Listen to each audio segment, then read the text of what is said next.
Puzzles are a really important part in chess, especially for beginners, because they help you improve your calculation and your vision in general. For this reason, I decided to make this video specifically for beginners that try to play Puzzle Survival on chess.com and got a lower score than 20. So keep in mind that till puzzle 20 they are pretty easy, and I think you just need the right mindset, you just need some tips in order to solve them.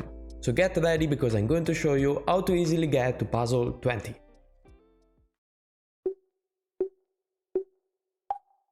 And there we go, we are playing as black, as is saying. What can we do now? First of all, you have to count pieces. You have to see if you're down material or if material is the same. As you can see, in this case we have the same material. What to do now? Before looking at what you want to do, I mean, order doesn't really matter probably, but you should always be pretty careful with what your opponent wants to do. So as you can see, they are threatening to mate us, or at least they are pretty close to mate us, but I guess you can sacrifice the rook to win the knight, and I mean, to remove this defender, and then you get probably mated as black. So in order to avoid that, we need to defend or we need to win before white does. As you can see, we're not using this rook, and we are not definitely using this rook. So for this first puzzle, it's pretty easy to solve them, because you are just going to have few pieces that can move, or that can have a decent amount of space. So in this case there is only the queen, so he probably has to revolve on this queen. As you can see now, this queen is controlling all of this file, but not only that, also this rank. And remember that the queen goes also diagonally, so covers this and covers this, and now it's pretty easy to understand what you're supposed to do. The rook is under attack, and after we take the rook, we mate our opponent. Always keep in mind, if you plan to solve puzzles, this is a training. You shouldn't just play a move hoping that it's going to work. You should calculate everything before playing the move. So let's say in this case, I calculate queen take and this checkmate. Let's say there was a knight on this square. You also have to calculate what happens after knight block, for example. You can't just play and say, well, after knight block, I'm going to figure. You have to solve everything. Otherwise, the training doesn't make any sense. So we want to take this rook first. Let's go for puzzle 2. So same thing, we have two pieces. Let's see what we want to do. So if you want to consider what white wants to do first, is fine. If you want to take a look at your pieces first, it doesn't make any difference, because you have to check both of the things, obviously. We see that we have a bishop and a rook. This bishop is not doing a lot. This bishop is looking at this rook, so before getting mated, we just want to take. What happens now? Don't just take. Calculate before playing this move. If rook block, because now we are threatening checkmate, the knight can't block. If rook block, we just win it. It's checkmate. If queen block, we take the queen as well. As simple as that. So till puzzle 10, they are just checkmate. But even till puzzle 20, you can still find a lot of checkmate or just simple captures. So they are pretty simple. You just need the right mindset. Alright, so in this case, I would say this is a bit more complicated. We have this bishop. If you look at this bishop, is not doing a lot, alright? We can't really give a check. And usually we have to look for checks. So this bishop is not doing a lot, as well as this rook. So we need to focus on the only two pieces that are doing something, which is this rook, controlling this file, pretty important. And this knight obviously is under attack. What to do? Now, we don't really want to move this knight back. What we want to do in this case is win the game. As you can see, in fact, we could give a check. Now, before giving this check, think what can happen. If we give this check, it's a fork, and we win the rook. The king moves somewhere, and we are going to win the rook. But you also have to consider another thing. After we give this check, can the king actually move? Because this rook is controlling all the file. And in this case, after we give a check, is going to be checkmate. The king can't go anywhere, and we win the game. Alright, rook on c6. We just have a piece, so we need to consider that our opponent is not threatening a lot. We have the same material. What can we do now? What happens if we play rook on a1? Well, it happens that we just win the game, rook block, and we win. As you can see, if all the pawns or the pawn of the castle are on the starting squares, there is this checkmate, the so-called back rank mate. Alright, what is going to happen? Let's see, first of all, let's count pieces. Pieces are the same. Now, this bishop is not doing a lot, this rook is not doing a lot. Let's consider these two pieces. Now, the queen is under attack, but if we move the queen somewhere, they actually take, rook take, queen take. Probably we don't get mated, but we are pretty close to get mated. Also, let's say we can play queen on f8, just preventing checkmate. Rook take, we take, and we figure. We also have to consider another thing. All these pawns are on the starting square, so there are chances of back rank mate. In this case, and this is a really common tactic at beginner level, if we sacrifice the queen and rook take, after we take the rook for the second time, as you can see, the king is not going anywhere and this is checkmate.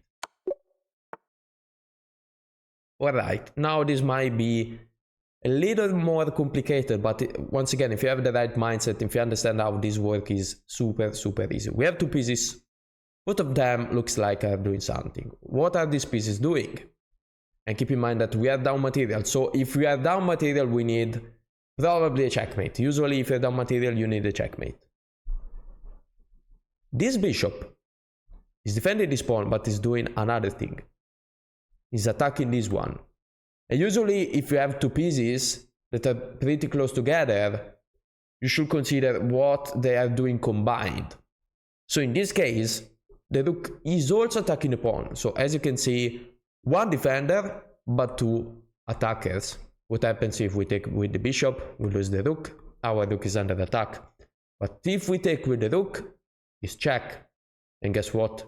The king is not going anywhere because the pawn also covers the square. Checkmate once again. So what can we do now? We would love to play rook d8. We would love to play rook d8. Because if we manage to do that and it works, we just win the game. Once again, it's back rank checkmate.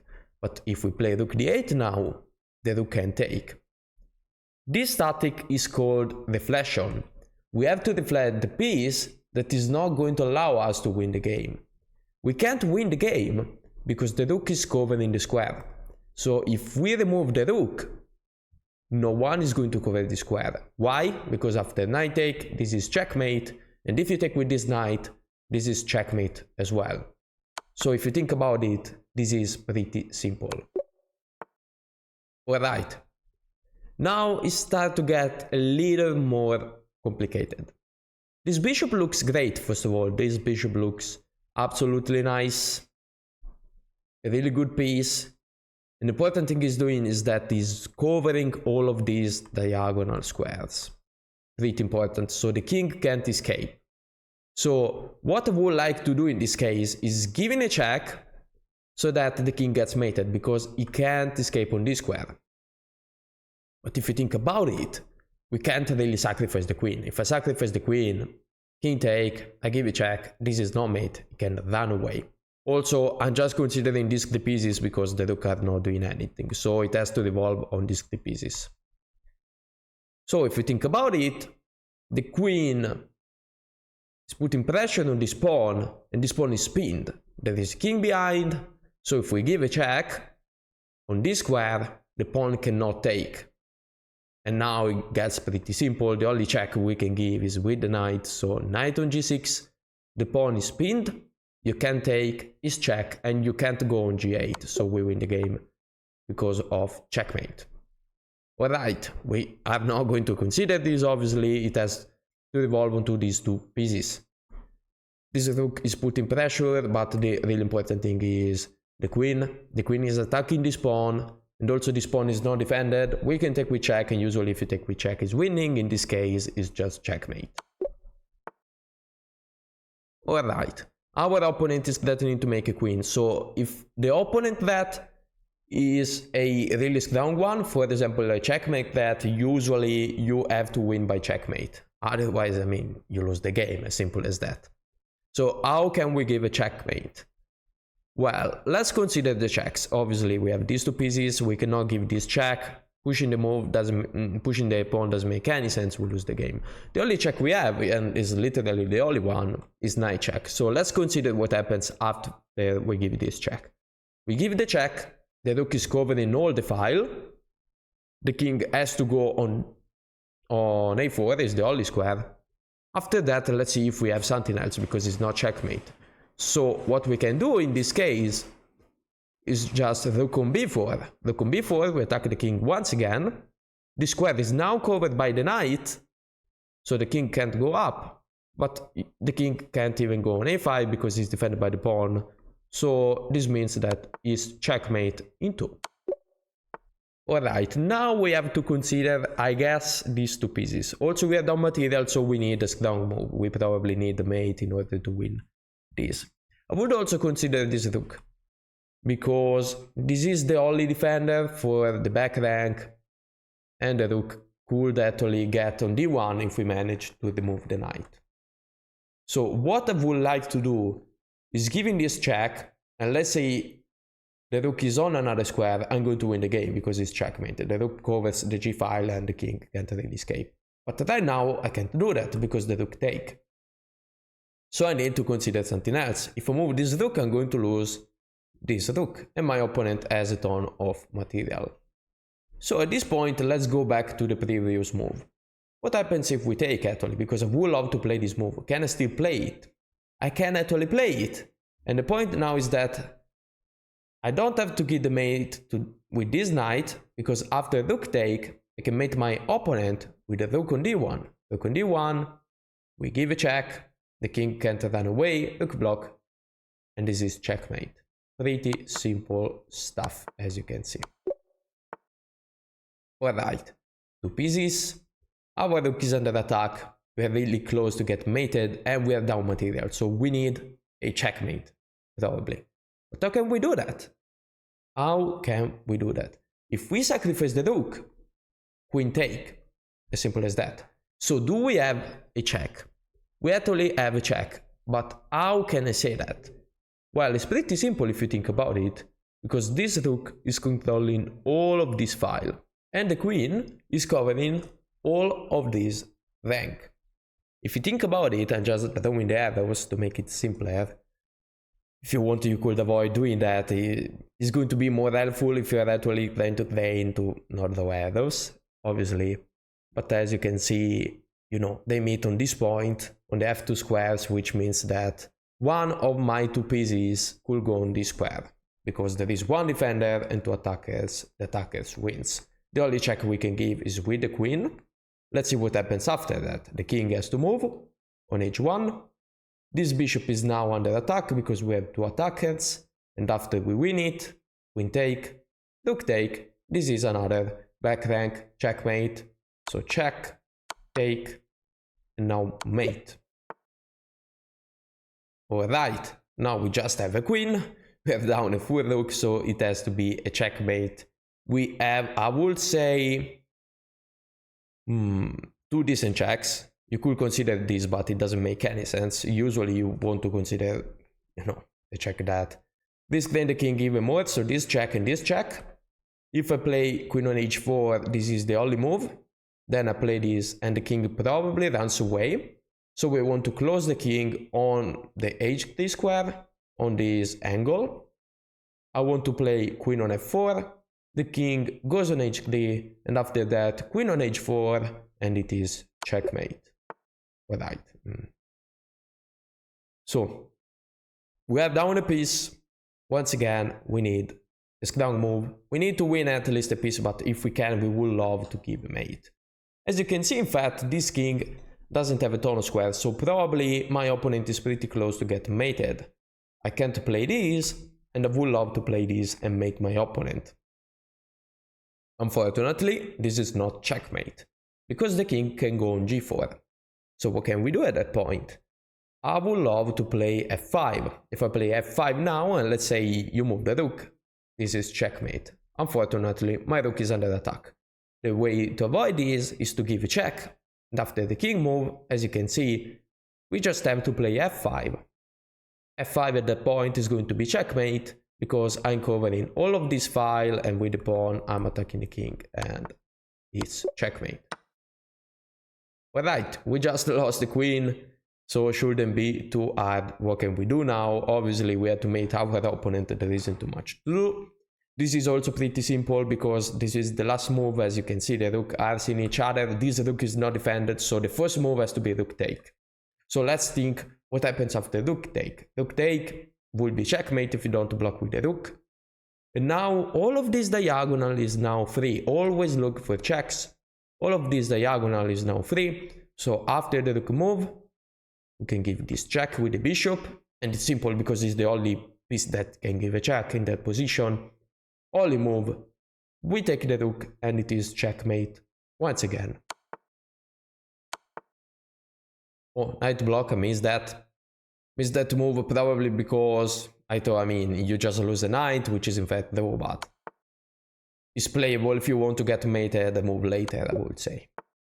Alright, what can we do? They play f3. And this is a really common tactic that is going to help you in a lot of your games. This tactic is actually playable in a lot of games, especially at beginner or low intermediate level. When people play f3 or f6, let's say they're playing as black, always check this diagonal, right? Because you can give a check usually, and it's going to be pretty powerful. So the only check we can give now before moving our knight, because the knight is under attack, is with the queen. Queen on h4. If you move the king, you get mated because the knight covers. So after queen on h4, you have to play g3. And this is the common tactic I'm talking about. You can sacrifice the knight. The point is that after pawn take, we don't take, we check because it's not checkmate. You just remove the defender of the rook. It's a defender because it was covering this file. And we can win the rook. As simple as that. So by playing this tactic, you usually win a pawn and an exchange. We lost a knight, we win the rook. Alright, we have two pieces. We are down one piece, so this is probably a checkmate. If you think about it, the only check we have now is pretty simple because the only check we have is this. Is bishop on d3. So we have to consider what happens after bishop on d3. Bishop d3, you have two moves. And after that, you think about the only check you have, which is rook on h1. So bishop on d3, let's say the king goes on e1, and keep in mind, if there are more possible moves, you should calculate all of them. Obviously, if you want to solve the puzzle and be 100% sure that you are going to solve it. So let's say I play bishop on d3, king on e2, rook check. It is checkmate unless you block with the knight.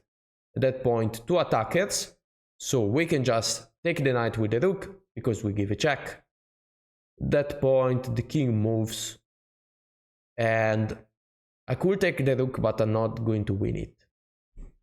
So probably we just trade material. So let's count material actually, and let's see if we go for a winning endgame. The point is that when you play this tactic, you're supposed to be winning as black or as white if you are playing as white. So let's see if that makes sense. We have 7 pawn, our opponent has 6 pawn. So in that case, we're going to end up being up 2 pawns probably, and that should do it. So what I'm thinking about is I give this check. Let's say if you play king on d1 is pretty much the same. We are going to win the knight.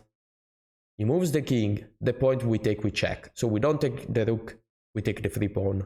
And now that I think about it, it's not only free pawn, but we also win a piece. So it is actually more simple than what I was thinking. We give it this check, check, knight block, check, we win the bishop. Alright. So the only check we have is this. As simple as that. So let's calculate what happens after that. Queen on e7. Only move. Checkmate.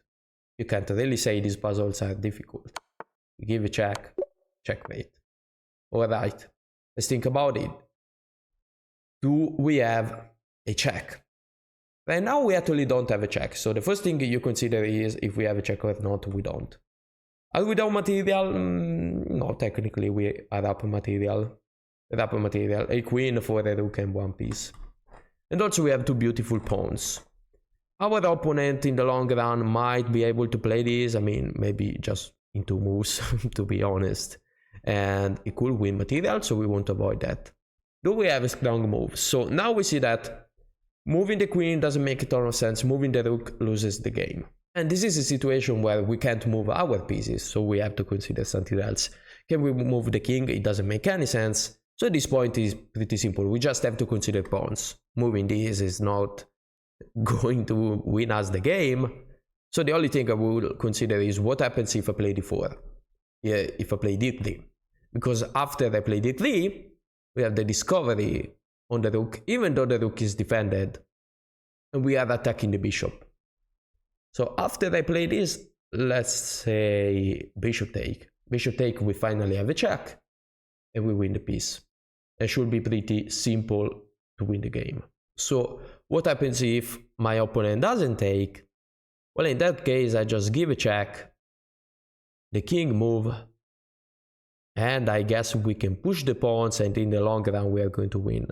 So this is actually a puzzle where you don't win for the tactic, but you are just probably going to win in the long run, and you just have to find the best move. Like, it's not a tactic, you just have to find the best move probably.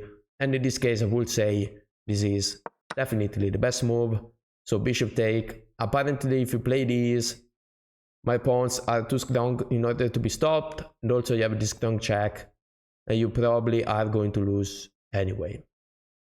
So we give a check and we win the piece, as simple as that. Alright, let's consider if we have a check. Do we have a check? We actually have a check. This is the only check we have. Let's see if this check wins.